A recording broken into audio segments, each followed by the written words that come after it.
second type is which is a bit complicated. Okay, you and hirer, okay, let's say you want to buy a car, but you don't have enough money, so you want to buy by installments. All right, so you paid the car deposit, the deposit to the dealer. You are dealing with the dealer of the car, with the mercantile agent, okay, the car dealer. So, however, the car dealer will not provide you the, what we call it, finance. Okay, so you have to go to the bank in order to apply for loan finance, okay, to finance your car. So in this case, it involves, instead of two parties, hirer and owner, but it involves three parties here. So you are a hirer and you are dealing with a car dealer and the financier or the bank.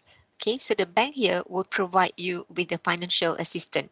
The bank will pay the price of the car, and then what you have to do is you have to pay the monthly installment to the bank instead of the car dealer. So in this case, this kind is also what we call it, hire purchase agreement, hire purchase contract, but it involves the middleman here, the third party here, that is a financier or the banker.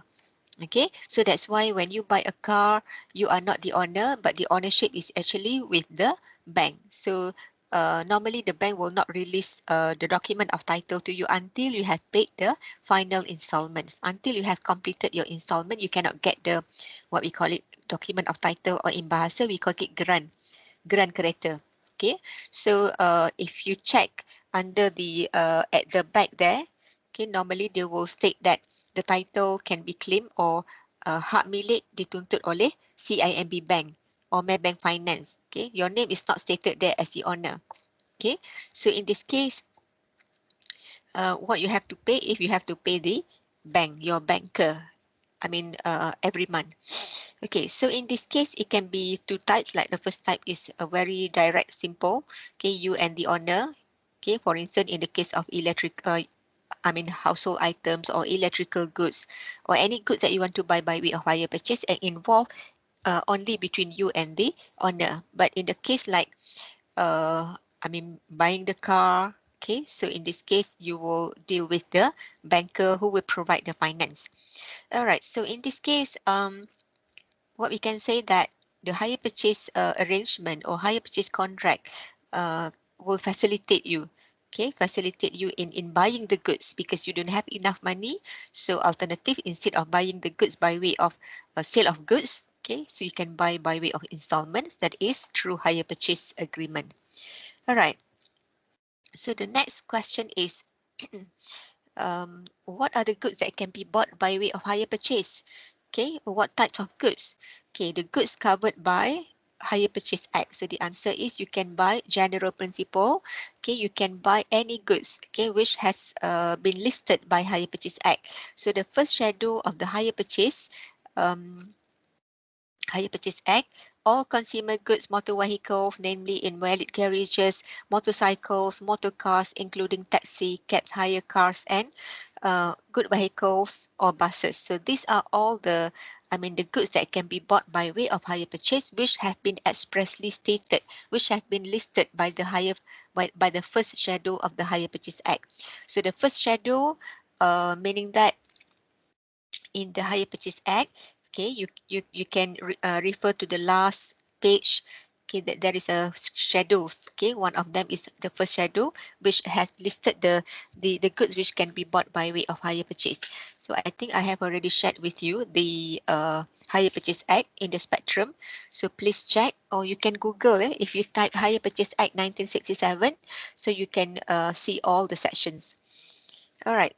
So in this case, so motorcycles, yeah, you can buy car or motorcycle or buses or any vehicles. Yeah, invalid carriages. It means that any carrier which you don't have to register in order to drive it. For instance, wheelchair, okay, for disabled, or any carrier, baby carrier, so you don't have to register with GPJ to drive on the road, right?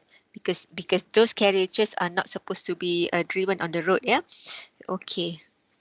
So under section 2, subsection 1, you also can include, okay, I mean, can buy by way of hire purchase consumer goods. Consumer goods means that goods purchased for personal, family, and household purposes. So like TV, fridge, Okay, washing machine, it can be bought by way of hire purchase. All right. So the next issue is under section 1, subsection 2, declares that the act applies in respect only of the hire purchase agreement relating to the goods specified in the first schedule. Okay, so section 1, subsection 2 said this hire purchase agreement only can be applied, okay, if the transaction is, I mean, if the hirer want to buy the goods which is specified in the first schedule. But how about those goods which are not specified in the first schedule? Let's say you want to buy laptop by way of hire purchase. You want to buy computer by way of hire purchase. You want to buy a massage chair or drone or any advanced goods, yeah, which was not mentioned in the first schedule. Can you do that? Okay, so the answer is under not yet.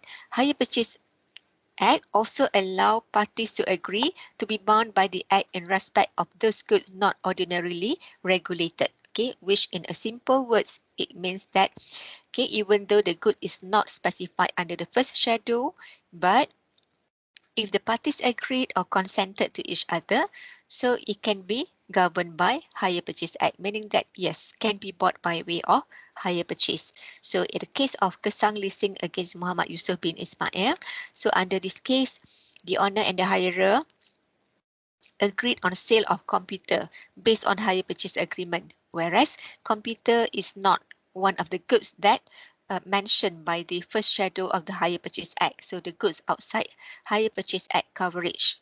Okay, so after a few installment, the hirer, I mean, fail to pay the installment and the owner sued the hirer. Okay, and the hirer came up with the reason that, oh, I don't have to pay the installment because our hire purchase agreement is not valid because computer is not one of the goods which can be bought by way of hire purchase. So actually the hirer, I mean, created such a reason in order to escape from liability. Okay, but the judge held that Section 1, Subsection 2 did not exclude the application of provisions of the Act to hire purchase agreement in respect of goods outside its coverage. Okay, in a simple way, the judge was saying that it's okay, even though the goods was not under the Hire Purchase Act coverage, but as far as the parties to an agreement consented to be bound by them, it can be done. So in this case, the hirer cannot use that, I mean, fake reason, okay, and the hirer must pay the installments. All right. Okay, so you can buy anything, any product, provided both parties agree. Okay, so next is formation and content of the hire purchase agreement. Now we come to the how to construct the hire purchase agreement. All right. Okay, before that, are you okay so far? Any questions, guys? Yes, doctor. Yeah. Okay, good. All right. So formation and content of the agreement, how to form a hire purchase agreement and what are the content of the hire purchase agreement. Under section 4, subsection 1, before the hire purchase agreement is entered into, the owner is required to give a prospective hirer. Okay, remember the owner here means the seller. Okay, so before you agree, okay, let's say you want to buy something. So, but before you agree, the hirer here has a right, okay, under section 4 subsection 1, where the owner should provide to the prospective hirer. We call it prospective hirer because you are not yet the hirer.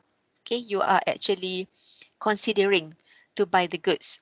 Okay, so the owner must provide you with a written statement regarding a description of the goods, or what we call it quotation. Quotation, yeah. So this quotation is actually invitation to trade.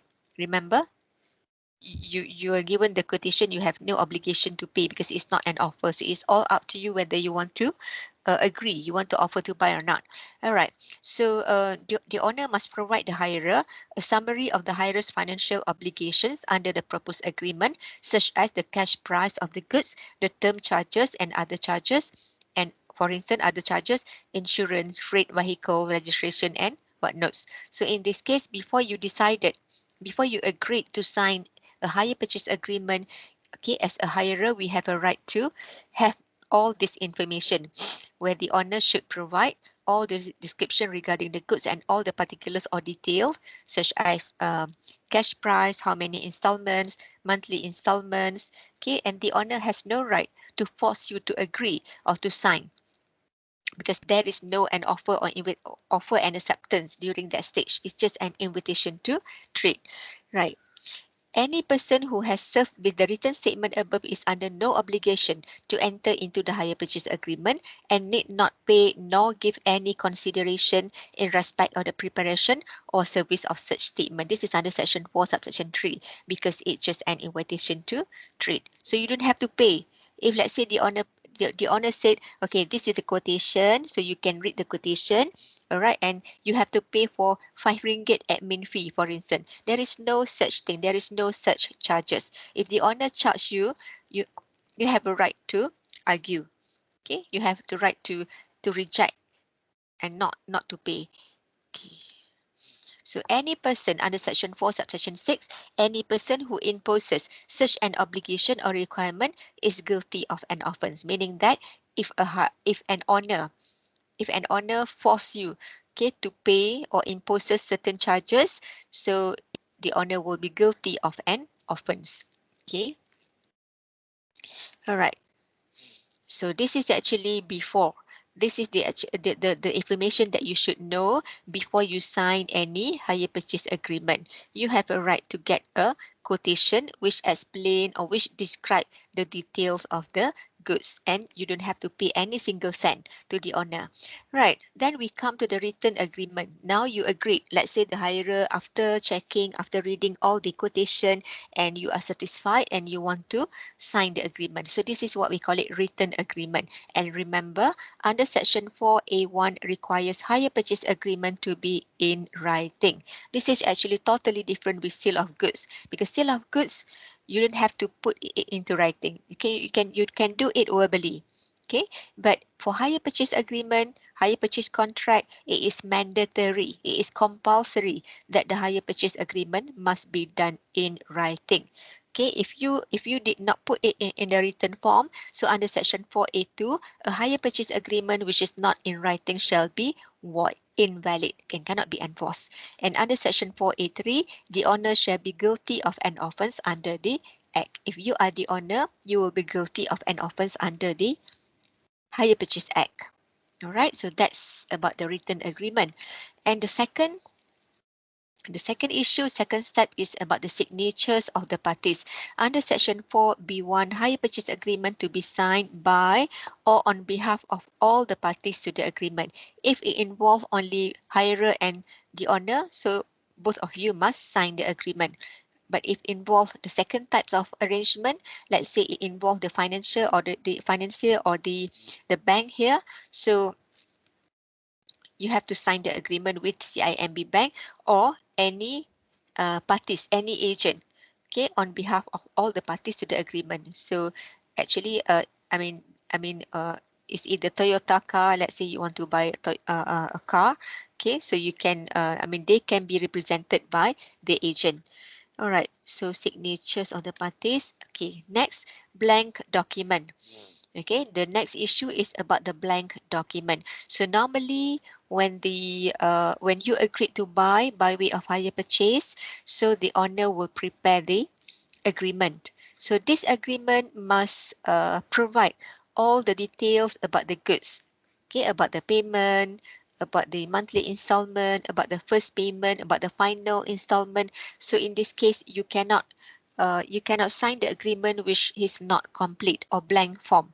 So this is actually the normal practice, especially in Malaysia. Okay, when you are buying the car by way of hire purchase, make sure before you sign the agreement, make sure all the details are there.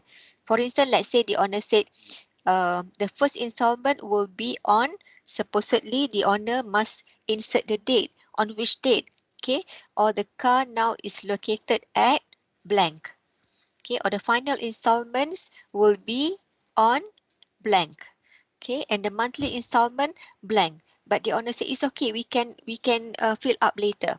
Okay, please do not sign because you cannot sign the blank document. So what is the legal implication if you sign the blank document? Because as a hirer, we have a right to know every single detail. Okay, because we are the one who want to buy the goods and we have to pay the installment. So under section 4B2, hire purchase agreement or other forms must be duly completed. Duly completed meaning that must be properly completed before the intending hirer, before the prospective hirer or his agent is required to sign thereon. Signing of blank forms by a hirer is against the Act. Okay, and under section 4B3, an agreement that does not comply with the subsection 1 and 2 is void. So you cannot sign a blank form. So know your right. Okay, and under section 4B4, an owner, dealer, agent or person acting on behalf of the owner who contravenes any of the provision is guilty of an act, okay, of an offence. So in this case, they have contradicted the provision of section 4 subsection 2 if they ask you to sign a form which is not complete or blank. Okay, all right. So what about the contents of the agreement?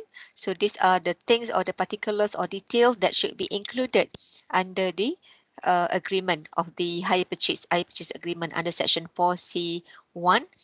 First one is a date on which the hiring starts. Okay.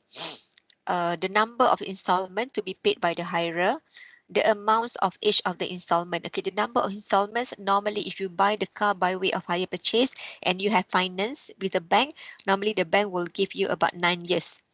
Okay, 9 years to pay. So installment. Or you can take, like for instance, minimum 5 years. All right. So the amount of each of the installment and the person to whom and the place at which the payment are to be made. Okay, this is also the what we call it important detail that you should know. Vehicle registration fees if applicable, the time for payment of each of the installment, description of the goods sufficient to identify them. You are buying the car, so at least all the details about the car should be in the agreement. Okay, what are the type of the car, the model, the colors, the brand, the specification. Okay, so description should be filled up. Yeah, all right, and address where the goods are kept. And a hire purchase agreement that contravene any of the requirement is void, and the owner who enters into such an agreement is guilty of an offence. Okay. So hire purchase agreement must provide a table containing. So in the hire purchase agreement itself, okay, at the back normally there will be a table. Table meaning that just a diagram, and even though in the content, it has already mentioned about the cash price and whatnot, but still you have the owner still have to provide this table for summarization of the details. Okay, and this table must contain the cash price of the goods, the deposit showing separately, the amount paid, delivery of freight charges if any, vehicle registration if applicable, insurance, the total amount referred to above less the deposit, term charges, the annual percentage rate for term charges, the total amount in item 6 and 7, and the total amount payable. Okay, so this is actually all the hire purchase agreement must attach this table containing the following details. Okay, all right. So next issue is about the separate agreement. So you are buying the goods, more than one goods with the same owner. Okay, so let's say you want to buy television, fridge, washing machine, dryer. Okay, so you have supposedly you have 3 goods: TV, fridge, washing machine. So all each of the goods here must have separate hire purchase agreement. Okay, this is the hire purchase for the TV, this is for fridge, and this is for washing machine. You cannot combine it under one single hire purchase agreement. Separate agreement under section 4D1. Where more than one items of the goods is purchased, there must be a separate hire purchase agreement in respect of every item. Okay, because the amount that you have to pay for television is not the same. It's not similar with the amount that you have to pay for the fridge. And under section 4D4, any goods which are essentially similar or complementary to each other and sold as a set are regarded as an item, as one item. Okay, so in this case, let's say for instance, a complementary, you buy washing machine, then you can get dryer for free, for instance. Okay, so it's considered as one set. So there is no need for separate agreement. Okay, or you buy a washing machine and you can get dryer for, let's say, 80%. Okay, so it can be under one agreement. Under Section 4D2 and 3, a contravention of this requirement renders the agreement void, meaning that if the owner, okay, or the agreement that you had signed, okay, fail to fulfill all this requirement under Section 4D1, that is separate agreement for each goods, so the owner will be guilty of an offence. The agreement is void, meaning that the owner cannot enforce the agreement against the hirer. Okay. Right, so any questions so far? Are you okay so far? Guys, are you there? Yes, doctor. Jian Yu, are you okay? Yeah, I'm okay. Just wonder, right? Since the for hire purchase contract, the ownership of the item or the vehicle is still under the bank or the seller, right? So what if an accident happened to the car and the car is gone under total loss? So does the hire purchase still goes on? Like for example, for hire purchase of a car. That's why when you buy the car, you have to buy together with the insurance, right? Yeah. So the insurance will cover in the case of total loss. Oh, right. Okay, Thank so that's mean you can claim your insurance to cover the total loss of the car and pay the bank. So you can ask the insurance company, your insurance agent, to settle with the bank, right? All right. Understood. Yes. Thank you, doctor. That's why before you take any insurance, do not drive the car on the road. If anything happen, you will be liable personally. Okay, so you better get the insurance to cover if anything happen. All right, are you okay, Jen Yu? All right. Thank you, doctor. Yeah. How about Yanzi? Are you okay, Yanzi? Yes, doctor. All right, okay. Then we have Qasim Abrar. Qasim, are you okay? Yes, doctor. All right, okay. Muhammad Daniel. Muhammad Daniel Hakim, are you there?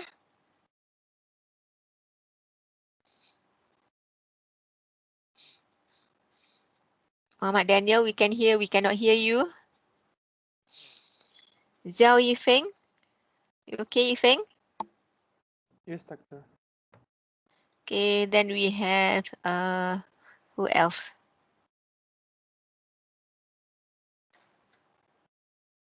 Eng Yu Dong. Are you okay, Eng Yu Dong? Yes, doctor. Okay. Right. Then we have Dinda Shafira.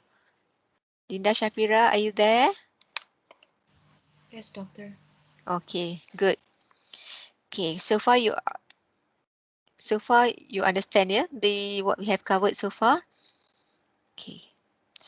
Okay, I think I have shared with you the hire purchase act. Let me check.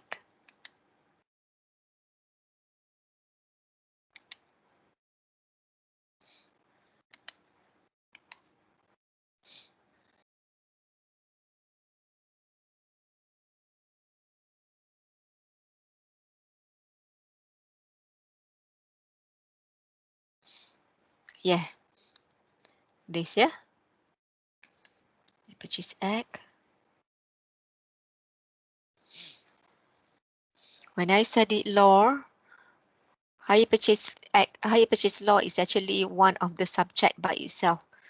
Okay, so I studied hire purchase contract within one semester, and you studied it within 1.5 hours only. Okay, so what we are actually studying is only on the surface, okay, which is very simple. Okay. Doctor, Yes. just now you called my name. I was in the toilet just now, so sorry.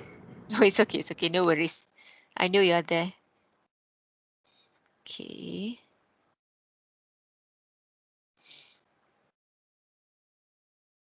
So these are all the section, eh? So sale of goods, hire purchase are actually very practical in our life because we will always I mean, we are going to deal, okay, maybe not yet, but later when you, you want to buy your own car, okay, you have to go through all these provisions so that you know your right. Okay. Okay. All right. So service of documents. So let's say after you have signed the documents, the contract of hire purchase. So service of document here means that under section 5, section 1, the owner must serve the hirer and the guarantors a copy of hire purchase agreement within 21 days. Okay, let me check here.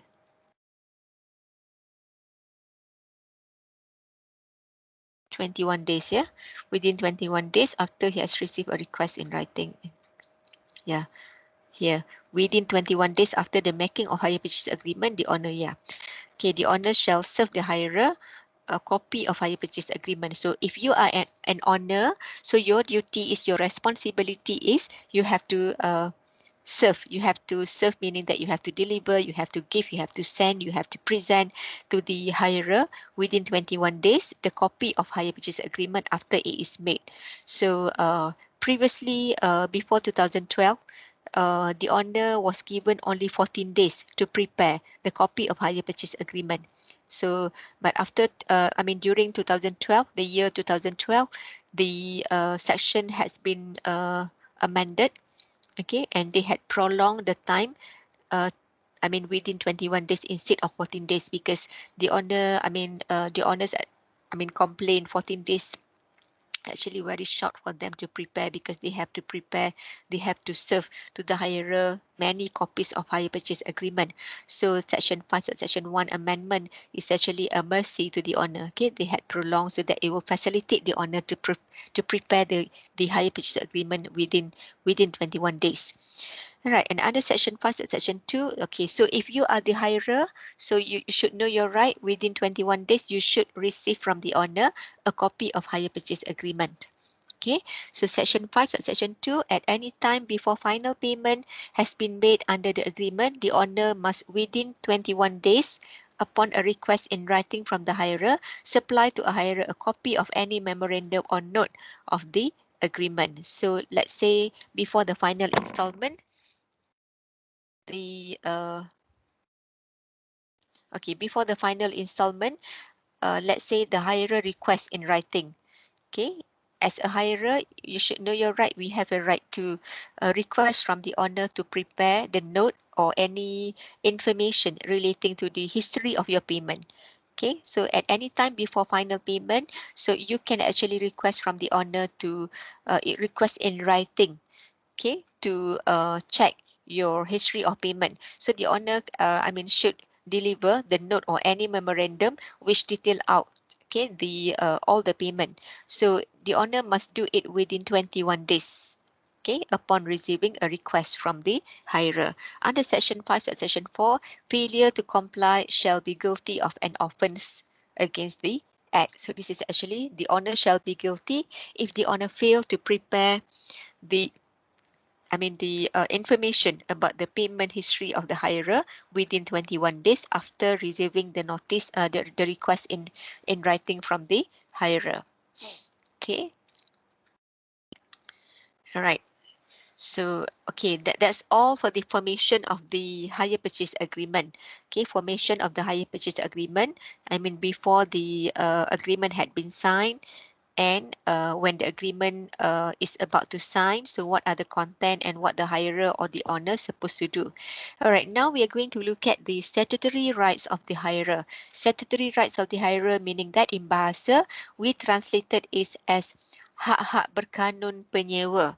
Okay, statutory rights meaning that the right which has been provided by the statute, by the Hire Purchase Act to the hirer. So if you are a hirer, you are buying by way of hire purchase, so you should know your right which had been provided by Hire Purchase Act through section 9 to section 15. Okay, so we are going to discuss all this right one by one. The first one is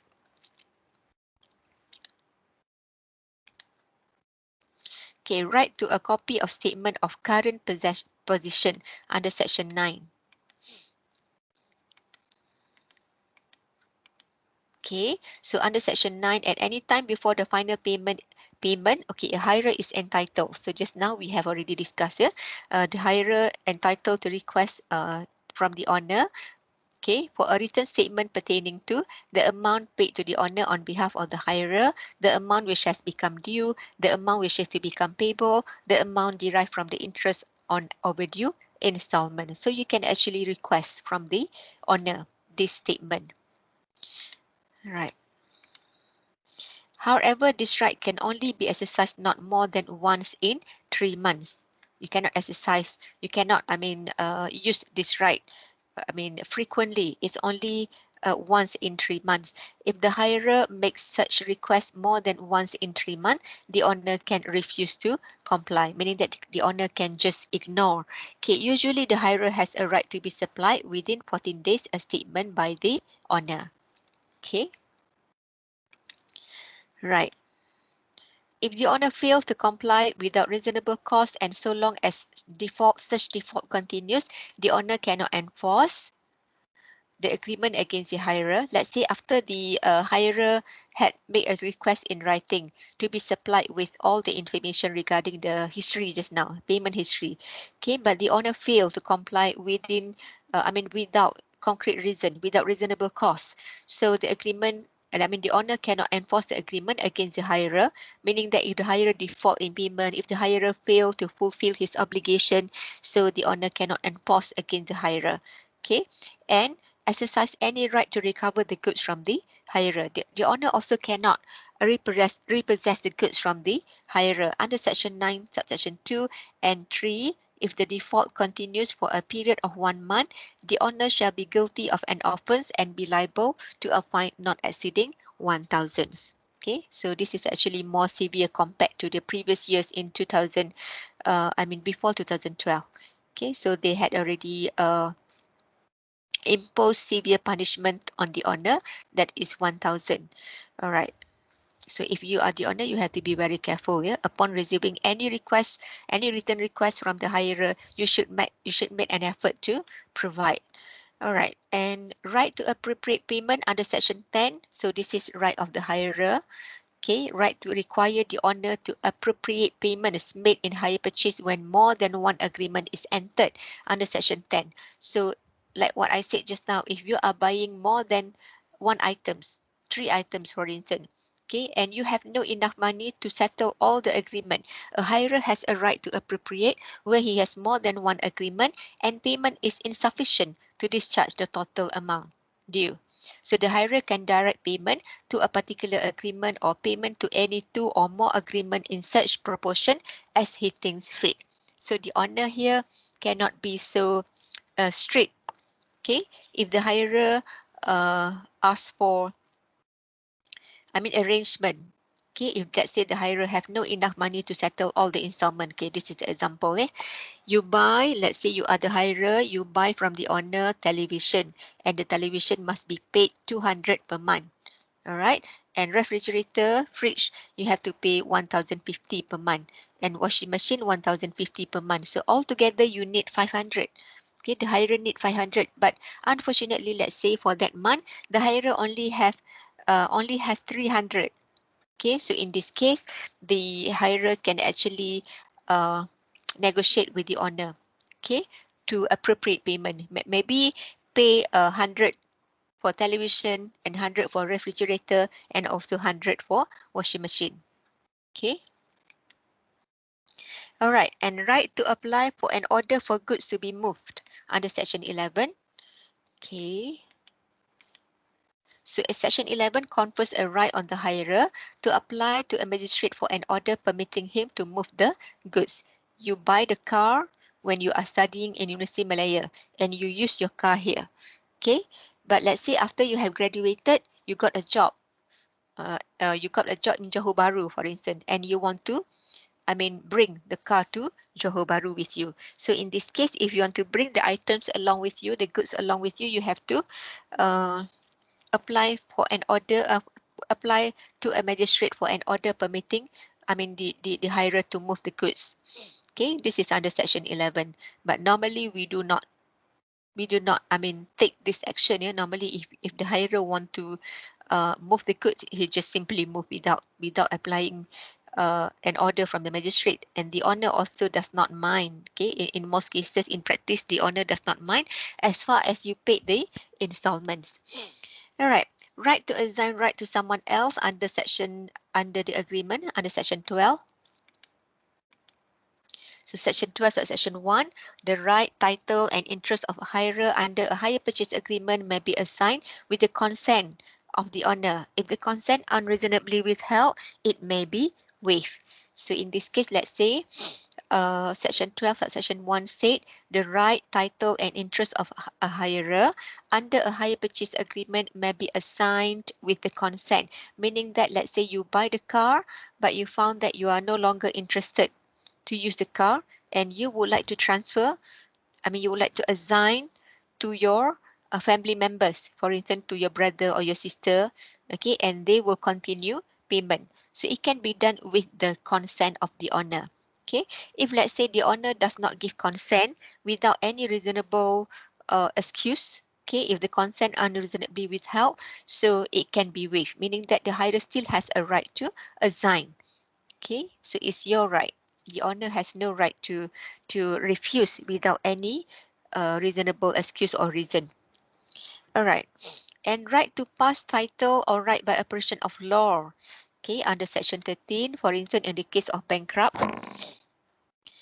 the right title and interest of the hire purchase agreement can pass by operation of law to the personal representative of the hirer.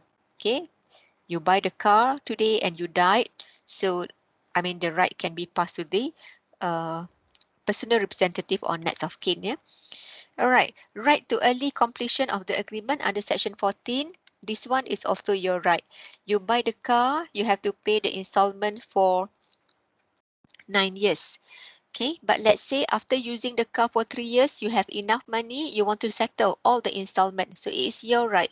Under section 14, subsection 1, the hirer needs to give written notice to the owner indicating his intention, meaning that you have to write in to the owner and let the owner knows that you are going to settle all the installments. It's your right. The owner cannot say that, no, we don't want to accept your earlier arrangement to pay. Okay, you have to pay for 9 years. There is no such thing. Okay. All right. Then, right in the event of possession of the goods by the owner, not yet, yeah. Right, this one first. Right to terminate agreement if not able to pay under section 15. Yes. If you are the hirer, you are buying the car and suddenly you found that you are not able to pay the installment. So you have a right to return the goods, to return the car to the owner. Under section 15, section 1, can terminate at any time by returning the goods to the owner. The owner cannot say that, no, we are not going to accept the goods, you have to pay. The owner cannot force you to pay if you are willing to return the goods. Okay, this is your right under section 15, subsection 1. Generally, goods should be returned during the ordinary business hours at the place at which the owner ordinarily carries on business. So you have to deliver the car at the place of the owner's business. Right. And last but not least, right to early completion of the, right in the event of repossession by the goods by the owner. Okay, repossession by the owner is actually a long topic. Okay, so I think we will continue next class. We still have three lectures, right? So we have enough time. Okay, so repossession by the owner, or we call it pengambilan semula. Okay, so we are going to discuss next class before we proceed with the presentation. I think group 6, you are going to present today, right? Group 6? Group 6? Yes, doctor. Okay, Yes. all right. Okay, any question before we proceed with presentation?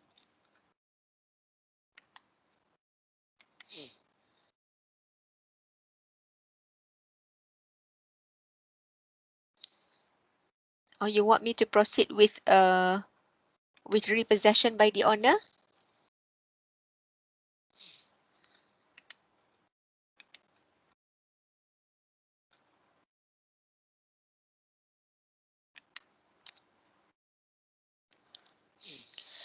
It's okay. I think we take 5 first, and then let's the group 6 prepare for the presentation. Group 6, if you are ready, you can start, yeah?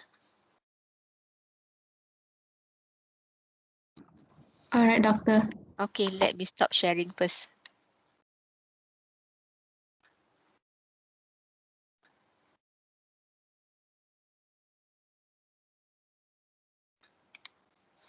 Any question you can ask me. Yes? Jajin? Because our group members' connection is not that good, so maybe later when I share, it will be a bit laggy. Yeah. Okay, all right.